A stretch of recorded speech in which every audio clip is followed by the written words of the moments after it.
Now, just before I kick things off and get the podcast started, there's a couple of shout outs that I need to do. I've got to say a big thank you to Mountain Man from TikTok, who says, I've ordered the book from Amazon and followed Sunday Night Mysteries on Spotify. So he most definitely deserves a shout out for that. And also our neighbours here in our little summer vacation home, Sandra and John. Sandra's bought a copy of the book as well, and I really do appreciate it. And Sandra is from Weston-super-Mare, where one of our stories over the last couple of weeks did actually come from. So it's almost like I'm recording it for her directly, isn't it?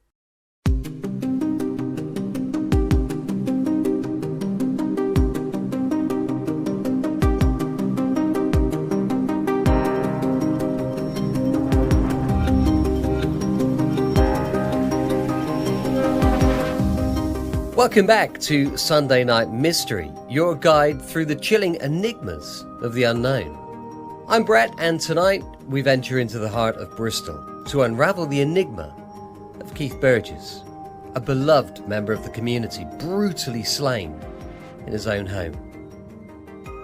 Keith Burgess was originally from Norfolk, but had lived at Bristol for 12 years. The 38-year-old was a steward for British Rail.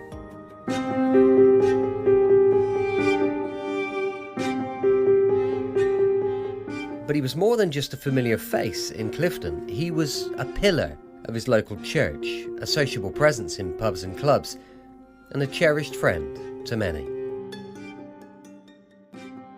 Yet, on December the 17th of 1989, his vibrant life was tragically cut short in a savage attack that shook the city. The fateful Sunday began like any other for Keith. After attending Mass at All Saints Church, where he was a server and a regular member of the congregation, he made his way to the Alma Tavern for a quick drink, a routine he often followed. But little did he know, a shadow loomed over his path back home. Witnesses spotted a mysterious figure lurking near Keith's basement flat, a young man wearing a distinctive blue and white bobble hat. His nervous demeanour and attempts to conceal his face raised suspicions, but his true intentions remained shrouded in darkness.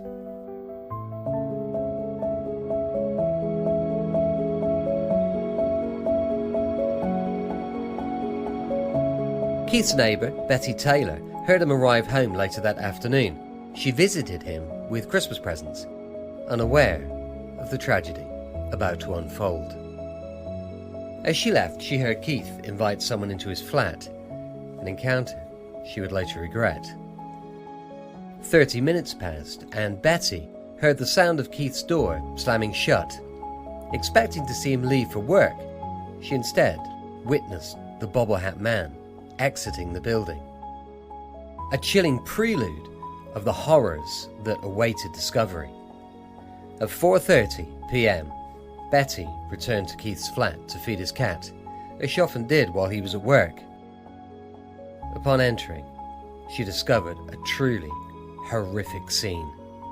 Keith's lifeless body having been brutally bludgeoned with a ball-head hammer and stabbed in the back. A scene of unimaginable horror etched into her memory forever.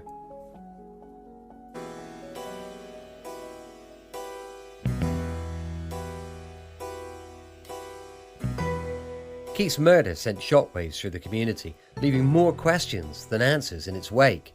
Exactly what happened was unclear, but he was discovered, murdered, with the weapons used to kill him never found, despite police scouring the neighbourhood. It's understood that Keith received 3 phone calls in the week prior to his murder, which may be significant. Police are confident they were made by the same person, and has suggested the subject of the calls may have been an argument. Despite efforts to identify the caller, it's not known who Keith was talking with.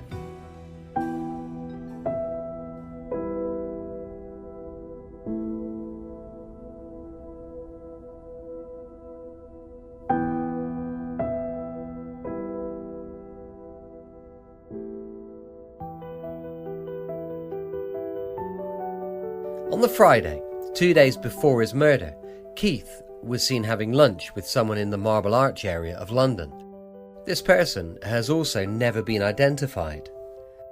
Police don't necessarily believe Keith's murder is linked to his sexuality, although this hasn't been ruled out. It's noted that his local church, All Saints, had been the centre of a row the previous year after the Bishop of Bristol refused to ordain a deacon there because he was gay. But what baffled friends of Keith, who they described as quiet and likeable, was why a killer would choose him. The investigation that followed unearthed baffling clues: a missing Filofax, a photo album, and a series of mysterious phone calls in the days leading up to the murder. Just days after the murder, a sketch drawing of a white man described between 5'10" and 6 foot, aged in his early 20s and of slender build, was put out by police. They said he had dark hair, sunken cheeks, and a pointed jaw, with a beard or stubble, and was wearing dark-rimmed glasses, a knitted bobble hat of 2 colours, a dark anorak, and off-white training shoes.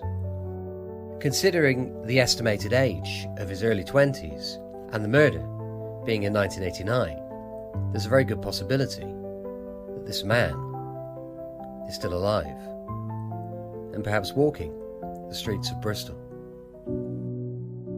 Each piece of the puzzle added to the complexity of the case, leaving detectives grasping for elusive truths with more questions than answers. Why was the Filofax and photo album missing? What would cause the killer to remove such personal items, unless the killer was trying to hide their connection to Mr. Burgess? What's the relevance, if any, of the prior phone calls and London lunch date?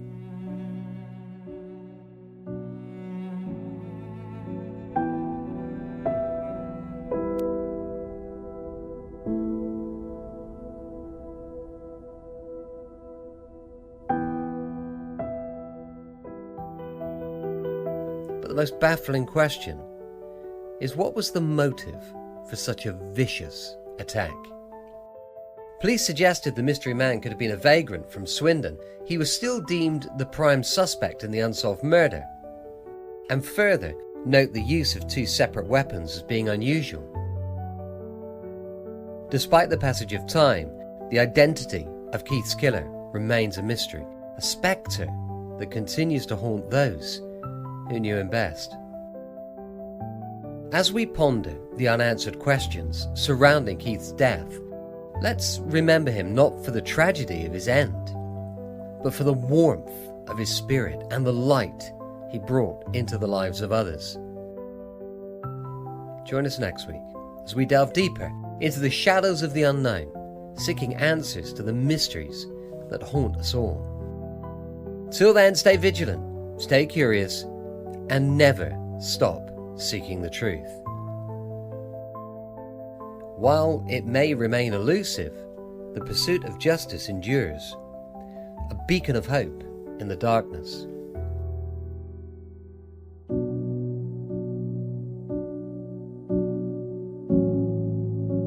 The answers lie hidden in the shadows, waiting to be uncovered by those brave enough to confront the unknown. Join us next time as we delve into another chilling mystery that continues to confound investigators and haunt communities. Until then, stay vigilant and never forget those who've been lost to the shadows. For in the darkest of nights, it's only the light of hope that can guide us forward towards a future where justice prevails and shadows fade away.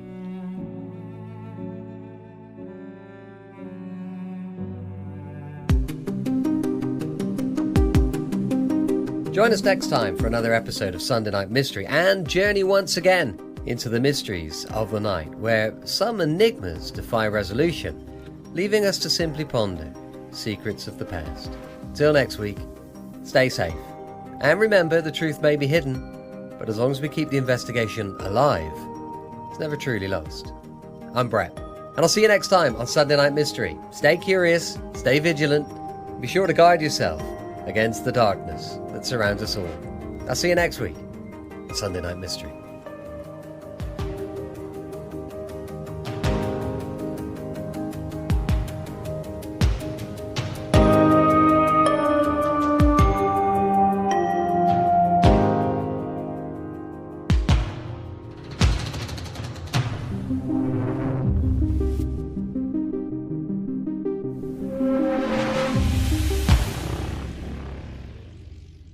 For just £5 a month, you can get early access to all of our podcast episodes, copies of our script, access to further information, and that is just the tip of the iceberg. Head over to patreon.com/Sunday Night Mystery. £5 a month. That's cheaper than 15 minutes of parking at Bristol Airport. Yeah, I know, it's crazy, isn't it?